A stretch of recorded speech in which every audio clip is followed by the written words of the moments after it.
Last year, I released Rascal and the Boxer, an interactive fiction game inspired by 80s movies and television. I wrote it in Inkle's ink markup language, coded it in Godot, and commissioned pixel art and game music for it.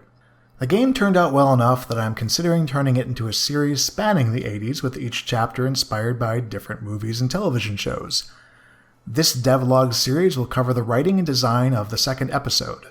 Now, the way I do it isn't the only way to go about developing interactive fiction, but I've been writing books and short stories professionally for about a decade now, and I basically just adapted that process for the strengths and weaknesses of the choice-based medium. If you're coming from a similar background of having been a writer first, you're in good company, but I'll be explaining the writing fundamentals too, so don't feel left out. My approach here centers on the idea that story is story, and all forms of story, movies, comics, books, shorts, and games, draw from a common foundation. In game writing, it's important to understand that adjusting the writing is far easier and less expensive than tweaking the code or art or anything else, so generally, we want to write to suit the gameplay. This is very true of Zeitgeist 1980. I coded the framework that interprets the story data while writing the first episode and don't want to have to update it that much. I will have to come up with a new architecture to add episodes as I develop them, probably as some kind of DLC, but for this video, let's focus on story. The general process I use in every game of this kind looks very similar. First, I design the game on paper. Note-taking, planning, this is most similar to the way I write non-branching fiction. Keep in mind that having ideas is a skill that you can develop through experience. Even more important is evaluating the idea for suitability. That obviously varies from project to project, but we can use our limitations to help guide us. For the purpose of this devlog, we already have a theme we're working with, so we need an idea that suits that medium. Our second constraint is scope. How long is our game? How long do we want to work on it? More than anything else, this will help us decide if our ideas work, and can help us refine them. To be frank, another skill that needs to be developed and nurtured is the skill of finishing projects instead of abandoning them. Seeing them through for the sake of the experience of seeing them through, and the fuel that propels that is your motivation. You can develop the will to resist the temptation to quit and start another project, and having a clear idea of what you're getting yourself into for, scoping, is a big part of that. This also helps us narrow our field of ideas from literally anything to something more manageable.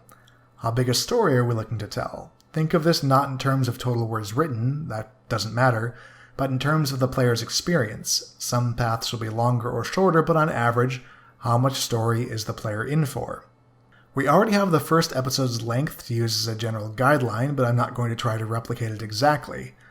In general terms, it's novella length. Rascal and the Boxer had 8 major scenes, each of which was composed of several branching paths, depending on which way the story went. This means we want one major conflict, maybe a subplot, a relationship line, and limited characters. We already have our protagonist, the 80s high school student our players created in the first game. In Rascal and the Boxer, we gave them a quiz to help them determine which 80s trope their character fell under, but that's going to become less important as we go along. The adventures we've had and the choices we've made will have a bigger and bigger impact compared to what music they listen to and whether they're a nerd or a jock. We also know that the story is inspired by 80s movies and television. Rascal and the Boxer drew from Smokey and the Bandit 2, Dukes of Hazzard, and Any Which Way You Can to tell a story about a disastrous road trip on the run from the mob. Both of these movies and the TV show were released in 1980, and my big picture idea for the serial is to stick with each year for a few chapters. I wrote down some of the most interesting and potentially useful releases for each year in the decade, distilled them down to their base elements, characters, settings, themes, and browsed them until I was inspired to combine them in different ways for different potential elements. I'm going to avoid spoilers here because I'll probably use more of these in future chapters, but I came up with 4 or 5 interesting combinations. One of them, the one we're developing now, fuses elements of Caddyshack, a raunchy teen comedy starring Rodney Dangerfield, Bill Murray, and Chevy Chase, with Alligator, a forgettable and cheesy disaster film about alligators lost in the sewers of Chicago. Witness Caddygator. Now, what I'm doing here isn't fan fiction. There's nothing wrong with it, but in the case it wasn't obvious, I don't own the rights to any of the IPs involved. I'm not going to be using any protected, trademarked, or copywritten elements of any of these movies, but an idea itself cannot be trademarked. only the expression of that idea. So I couldn't make an adaptation of Alligator, but yes, I could, if I wanted, make a game about an alligator loose in the sewers of Chicago.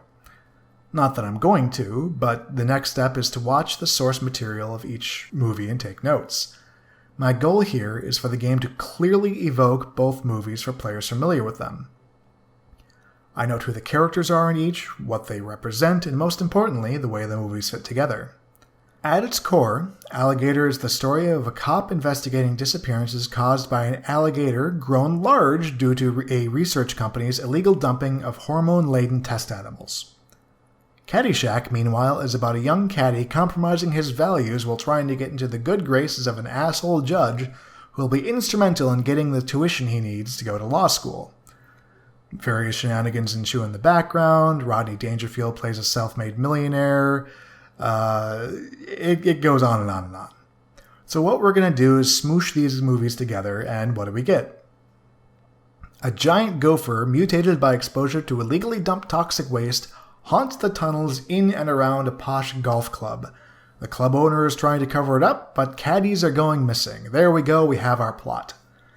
The protagonist from the first game is working at the country club as a caddy to save money for his college fund. There's a particularly vile old man, maybe a dean or the principal, who he needs to kiss up to in order to get a scholarship. Helping him cheat, taking his side in arguments, etc. We'll track the protagonist's relationship with his client as a core metric of the game. In Rascal and the Boxer, our player's character's arc was determined by the choices we made. If we were playing the bully archetype, a positive character arc was achieved if we made compassionate choices, and as a loser archetype by making confident choices. In Caddygator, no matter what archetype we had in the first game, our core trait is going to be integrity. If we take the easy path of ignoring the disappearances and doing what we can to help our client at the expense of our integrity, that's a negative character arc. More people get eaten, our reputation suffers, the ending is worse. If we sacrifice our standing with the client to ensure fair play, to investigate the plot elements, then we have a positive arc. We may miss out on our character's initial plot goal of getting that scholarship, but maybe our friends don't die. Maybe we don't have as many nightmares after the climax. Ultimately, this is the main choice the player has. Not so much victory or failure, but the set of consequences we end up with at the end of the story. I think that'll suffice for high-level conceptual brainstorming. We know what we're doing. The next step will be to break things down into character, setting and plot, beat sheet. But this video's long enough. We'll cover that next time, so if you're interested in following along, subscribe to the channel and click that little bell icon to make sure you get notifications when it's out. If you want to check out the first chapter of the game, Rascal and the Boxer, I'll put a link to that in the notes below the video. And if you're watching this in or around February 2021, I'll be running a Kickstarter to fund the art and music of the next few episodes, so make sure to check that out too.